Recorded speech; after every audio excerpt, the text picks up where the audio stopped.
Welcome ladies and gentlemen to my StemDK PvP build for Asura Star. It's this campaign, no champion points here, so they're all deactivated. Now you'll find the reading guide on alchemy.com/night. Now in the first part of the video I'm going to talk about the general stuff, gear and all skills, and in the second part I will show you some fights and I will also show you some combos you can pull off. Let's get started. First off, we are a vampire because this passive and undeath, really important ones. And then in terms of race, basically I'm an Argonian only because they look freaking awesome and people just get scared. If you are an Orc, Imperial, Red Guard, Khajiit, all work, okay, even work better than Argonian. Now buff food wise, I'm using this one, the Tri-Stat, extra health, magic and stamina. This is really needed. And potion wise, we are using this one here, Speedbuff, extra stamina and CC immunity. You also can use restore stamina, restore health and CC immunity. I will put the flower combination in the description of the video, just to show you my stats when I buff them, because we are using Ravager. I kinda need to use here, so 3.2, and it goes a little bit up, it goes up to like 3.4k. We don't have a lot of crit, as you can see, because we are on Asura Star. You don't just get like free crit from CP, but as you can see we have pretty nice resources, 30k stam, 30k health and 17k max Magicka. We're using the Serpent Mundus Stone. Now, gear wise, 5 pieces trainee. This is a really nice set, and the chest only comes in reinforced and sturdy and training of course, but try to get it in reinforced. And then make sure to have 3 pieces jewelry. I have weapon damage here, and a reduced stam cost. You really need that. Make sure to be robust, like the rings and the neck need to be robust. And then you need a training shoe piece, because it's not available in anything else, sadly. That's it. 2 pieces Selene, because the bear looks freaking awesome and it deals quite some nice damage. Now the last set is Ravager. The Ravager is only active on the sword and board bar, so you want to like get it to proc on the sword and board bar and then go to the two-handed bar to dish out the damage. So basically I couldn't find a lot of impen pieces. Just make sure maybe you can find impenetrable pieces. If you find, then that's good. Sturdy is also nice. Sturdy or impen. Impen would be a little bit better though, I think.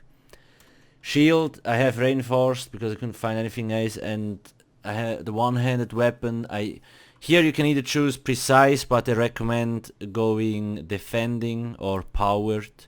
Powered helps for extra heals, and defending is just nice when you get the meteor in your face. You can have extra resistances.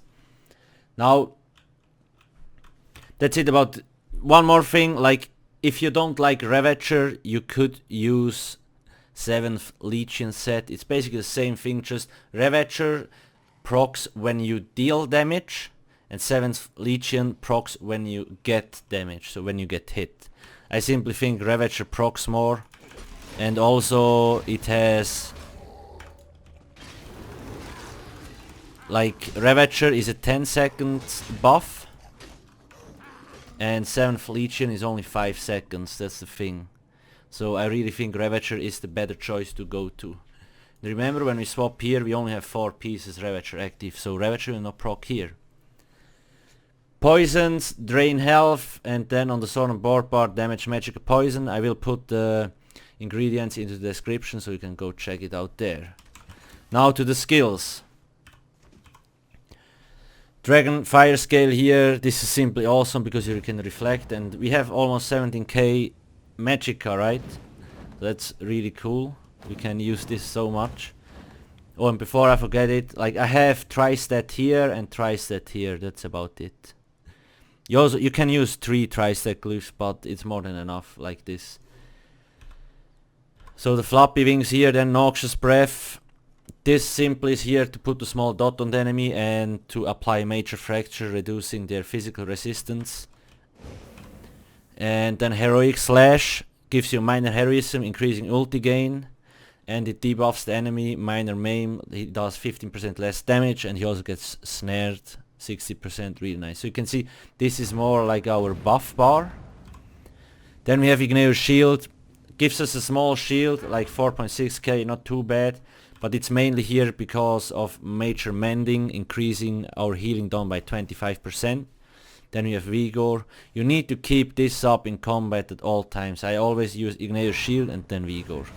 Every 5 to 6 seconds you need to use Vigor, because it only has a 5 seconds duration.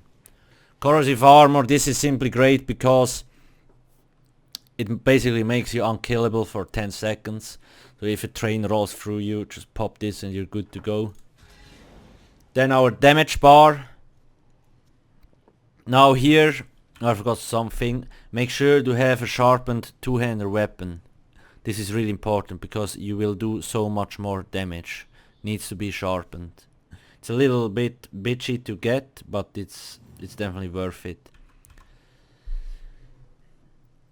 Rally, our major brutality buff, gives us weapon damage and also nice heal over time, and a burst heal if you activate it before it runs out. Crit Rush, Gap Closer, Reverse Slice, this is our execute ability. Dizzying Swing, our CC, like stun, and it just deals a ton of damage, which is nice. Flames of Oblivion, this is mainly here to get some decent crit, because with Flames of Oblivion we sit at 26k. If we don't have flames there, it's like 16%, not k, sorry. And Take Flight. Now here you either can use Take Flight, I use this because it just looks fucking cool. If you want to be more effective, you should probably go with Dawnbreaker of Smithing. Now, I always say adjust the build to your needs. So if you think you don't need a Gap Closer, you can go with Shuffle, okay? Like everybody has a different playstyle, this is really important.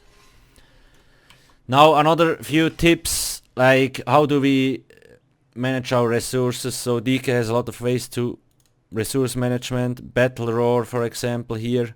Every time we pop a ultimate, we get resources back. So to showcase you this, I'm just gonna use a lot of stem.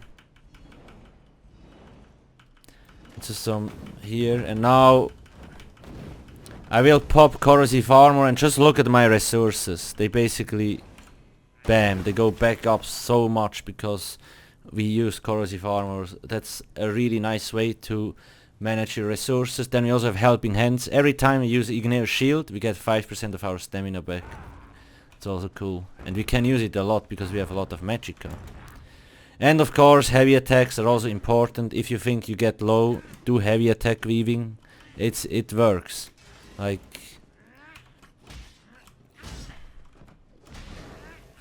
it's an easy way to kinda sustain. Sure, you will deal a little bit less damage, but the way you kill people in PvP is you kill them with burst. So you just need to get the right combo off and to do this Ripperoni. Now that's basically it, and now let's get to the fight showcase. So I was kiting this circle a little bit around, and here is important that you take a look at the killing blow, like how I pull it off, because it's a lot of animation cancelling and you need to get used to that kind of thing. In the slow-mo, take a close look at the recount damage meter, because there you see what skills I get off. So I do Dizzy Swing, Light Attack, Executioner, Weapon Swap, Light Attack, Heroic Slash, Bash, Weapon Swap, dead.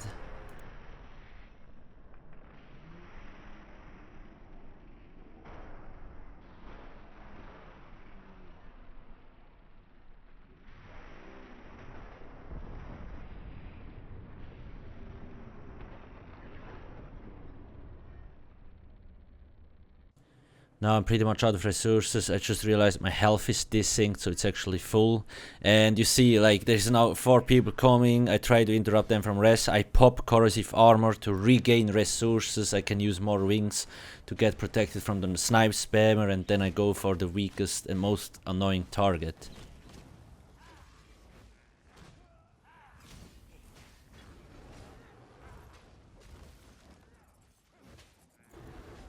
Watch, at some point I start doing heavy attacks and just to regain resources, and then I go for the Steel Tornado spammer because I thought he's probably a noob and he will die pretty fast. So that dude is taken care of. Last one, heavy armor, Breath of Life spammer. I just try to get his health low and then take flight, reverse slice, goodbye bro.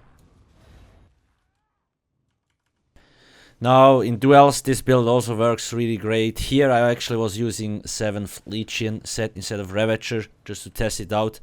Now I don't use take flight here, I only use corrosive armor simply because when the dude incaps me it hits me really hard, and when I get to low health I actually can use corrosive armor. He will not be able to kill me and I can heal back to full health.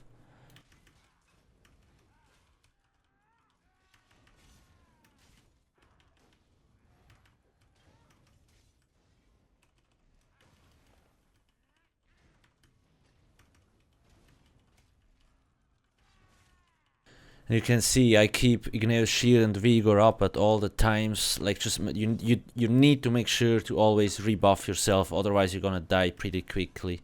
And you see I do a lot of weapon swapping and you need to do that. Another thing is how I circle the enemy. So like some people try to walk through you and it will interrupt your dizzy swing and you need to start to cast it again, so it's always important that you circle around the enemy and not he around you, so you are in charge of the fight.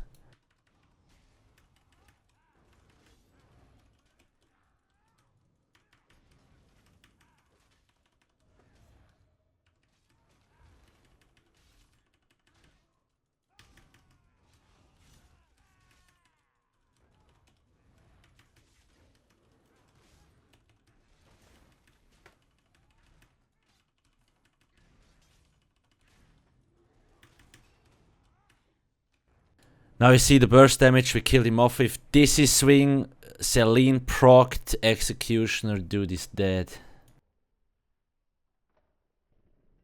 That's basically it. If you have any questions you always can ask me in the comment section below. Make sure to hit that like button and don't forget to subscribe. Thanks for watching and have a nice day. Cheers.